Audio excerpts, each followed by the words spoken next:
everyone, welcome back to my channel for another What's for Dinner video. If you're new, my name is Courtney, and every Monday I like to put one of these videos out to highlight the meals that I cooked for my family over the past week. Hopefully by sharing this, maybe it gives you guys a little inspiration in the kitchen to try something new, get in there, get creative, that sort of stuff. I know I'm always looking for new recipes and inspiration and stuff like that, so hopefully I can share a little bit with you guys. So the first meal of this week is chicken spaghetti. Now I've made this a million times. Usually I'll do like the cream and mushroom soup and some Velveeta. Sometimes I'll throw some Rotel in there, but today I wanted to do something a little bit different. I'm starting off with a rotisserie chicken. I picked this up at Walmart. A lot of times my local Walmart will have these on clearance if they don't sell like the first day or so that they put them out. And if I see them, I will usually pick them up and toss them in my deep freeze. Sometimes I'll put them in a vacuum sealer bag if I'm not sure when I'm going to be using them. Other times I kind of see them and know I'm going to be making, some kind of casserole or chicken salad or something. So I just toss them straight in the deep freeze in their container. And this way I can usually keep them in there for like a month and a half, and they'll be fine. If I don't know what I'm going to do, I'll vacuum seal them, and then they're good in my freezer for quite some time. So the first thing I'm going to do is start off by removing all of the meat off of this chicken. I don't want any of the bones. I don't want any of the skin. I just want the actual meat. And I've done this so many times, it really doesn't take me too long. I think in total it's like 5 or 6 minutes to get all of this meat off. Way easier than having to cook your own chicken, and it's a lot quicker too. So if you guys happen to see one of these, I really recommend grabbing them. Usually I can get them for like $3 or so, which is really not a bad deal at all. I know it's not a ton of chicken, but it's certainly enough for something simple like this, or chicken salad, something like that you can make for your family.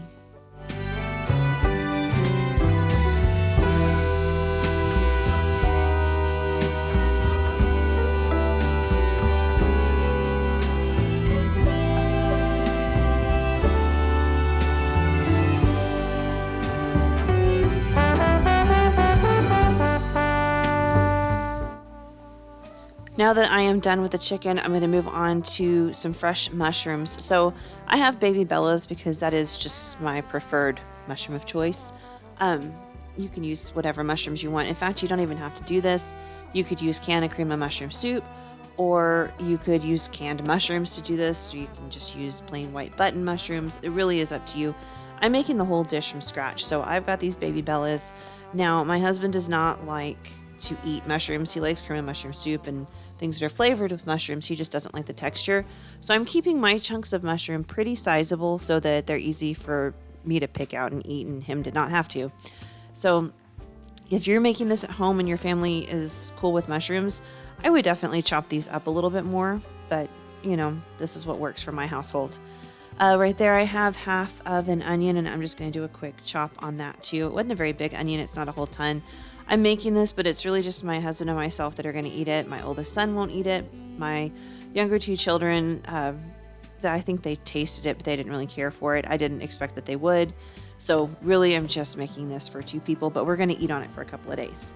So once I've got all of that stuff chopped up, I'm going to go ahead and head over to my stovetop. I put a little bit of olive oil in there, and I'm going to get this stuff sauteing with a little bit of salt and a little bit of pepper. I'm not doing a whole lot here in the beginning. We'll add some layers of flavor in a little bit, but for now we just really want to get these mushrooms kind of just cooking down. So I'll let this go on my stovetop. I think it took about 10 minutes or so to get the mushrooms and the onions cooked down. Now, as you can see, I did start a pot of water to get heating up over there on the other side of the stove. That's for me to cook the spaghetti in, but I'm just going to keep on working on these mushrooms and onions and cooking them.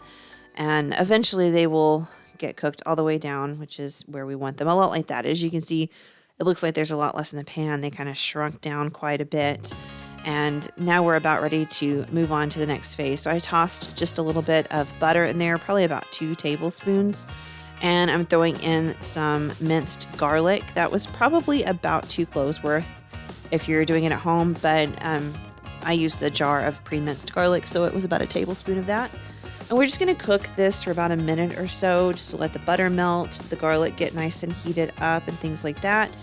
And then we're going to move on to the next phase. So I'm going to put in about 1.5 tablespoons, maybe 2 tablespoons of flour.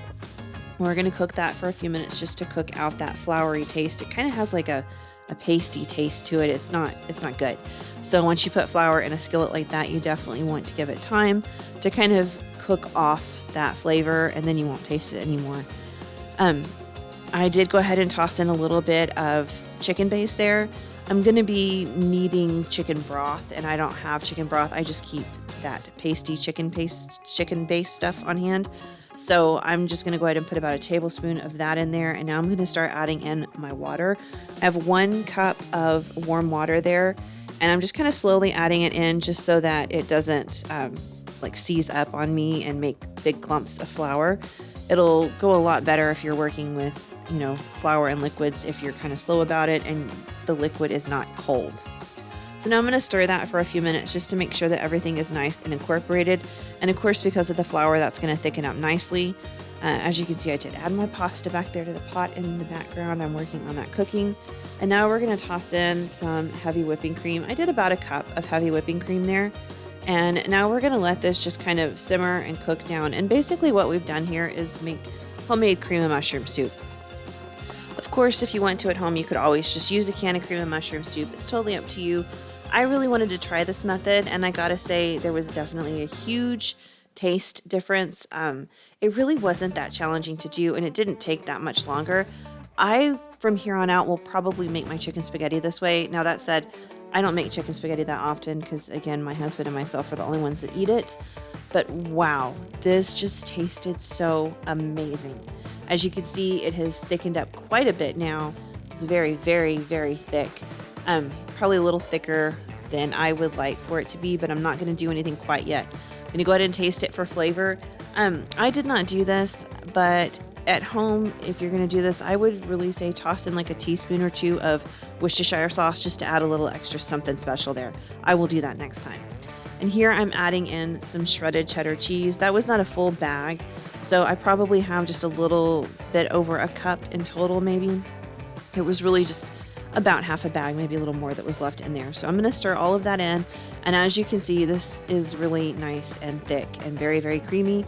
I kind of thought it was a little too thick for me to be able to mix into my pasta. So here in a second, you'll see me go ahead and add just a little bit more cream to this. Not much, just a tiny bit. The cheese really, really thickened it up more than I expected it to. I want it to be thick, but I want to be able to mix this reasonably well. As you can see right there, I added just a little bit, and that's perfect. It's the right consistency. I can mix it in the noodles, and there's the finished dish. This was so, so delicious. And without the Velveeta in there, it had a really rich, cheesy flavor that I liked so much better. I hope you guys will try this one at home. It was amazing. Okay, on to the next night. So on this particular night, I am going to make some salmon, which I'm baking in the oven. I'm not going to show you that. I've shown salmon on my channel a bunch of times before. This was just a pre-seasoned salmon I picked up at Walmart. It was on clearance when I went in there one day, so I grabbed it. I think it was Monterey seasoned. But all I'm doing is just baking it in the oven at 400 degrees for, I think I did about 10 minutes because it was pretty thin pieces. So what I do want to show you are the 2 side dishes I made with this. So I actually got this recipe off of another YouTube channel. I don't know if you guys have Taste Made at home if you watch that cooking channel. I don't have cable, but I do watch them on YouTube, and there's a guy on there that has a show called Struggle Meals, and he actually has made this on his channel before. I think he called it Pasotto. Basically, it's like really nice adult mac and cheese. I saw him make it, and I just kind of made my own version of it. If I can find his video, I will link it down below. It just looked really easy and simple and delicious to me. So I'm starting off by putting a little oil in that pan, and then I added in some elbow macaroni. It's like a cup and a half of little tiny elbow macaronis. I'm not making much at all. And I just kind of sauteed that in the oil for just a few minutes until it started to get just a little bit of color on it. Not much. We don't want to burn it. Nothing like that. I just wanted to toast it a little bit to kind of bring out a little extra layer of flavor. And now, just like if you were cooking risotto, we're just going to slowly add in some liquids and stir. And what's going to happen is there's not enough liquid in that pot to really let the starch go anywhere. So you're getting a really thick, starchy cooking liquid in there while the noodles are cooking. So we are going to be able to make mac and cheese without having to worry about that whole adding in flour and butter and making a roux. None of that. This pasta water that we have right there is so nice and starchy. We're just going to be able to add a little bit of milk to it and a little bit of cheese, and it's going to be beautiful. So you're going to do this for a while until the pasta is totally cooked, just adding in like half a cup of water at a time. I tested it after about 5 or 6 minutes, and it definitely had a long ways to go. So I continued adding my water just a little bit at a time until it was almost completely cooked. I got to it right before it was done, and I went ahead and added in, as you saw, just like a splash of cream, probably about a quarter cup of that heavy whipping cream. And I'm going to let that cook for just a couple of minutes, and then we're going to go ahead and add in our cheese. I wish I would have added in some garlic. I thought of it later and I didn't do it. It would have been a nice bit of flavor. So if you're doing this at home, go ahead and toss in some minced garlic. I think that would be amazing in here. But we're just going to stir, and as you can see, I didn't have to make a roux. I didn't do any of that. Look how rich and creamy that mac and cheese is. Guys, this was so good. And it didn't take very long. It was easy, it was cheap, it was quick, but it was amazing. I just finished it with a little bit of salt and pepper. We've got a little bit of stringy cheese business going on. It was so good. I cannot recommend this enough. I will definitely be making this again. Okay, on to the other side dish I made to go with the fish. I've actually made this before, but I've changed my recipe as of this time. So these are my at-home version of Longhorn Steakhouse Brussels sprouts. So I started off by chopping up my Brussels sprouts. These were smaller, so I just mostly quartered them. And then I got them cooking with a little bit of bacon grease, and I let them saute and do their thing. There's the fish. I was popping it in. Again, I think it was Monterey season. I bought it that way from Walmart. It was okay. I have some more in my freezer. We'll eat it. Not my favorite, but it was okay. Anyway, I'm going to continue cooking the Brussels sprouts till they start to get like a little bit of brown, crispy deliciousness around the edges. As you can see, I have not yet added anything to the pan other than the Brussels sprouts and the bacon grease. And we really don't need a lot of seasonings for this dish. We're going to keep it pretty simple. But I think I finally almost perfected this. I think this is as close as I'm going to get to the Longhorn Steakhouse Brussels sprouts, making them at home. I think it's as close as I can possibly get. Anyway, I did go ahead and continue to cook those for a while, and you really want them cooked all the way through for the most part before we add our seasonings. Once they get, as you can see, some color on them, things like that, these to me would be ready to be eaten. We're going to go ahead and add a little bit of butter to the skillet and just kind of let that melt for a minute or two. And then we're going to add in the Kinder's wood-fired garlic seasoning right there. I did probably about half a tablespoon because this stuff has a really great flavor, but it is strong. You don't want to go overboard. So I would never do more than half a tablespoon for this small dish. But it is exactly what I've been searching for. It has all the flavors except for the spice. I was missing a spicy element.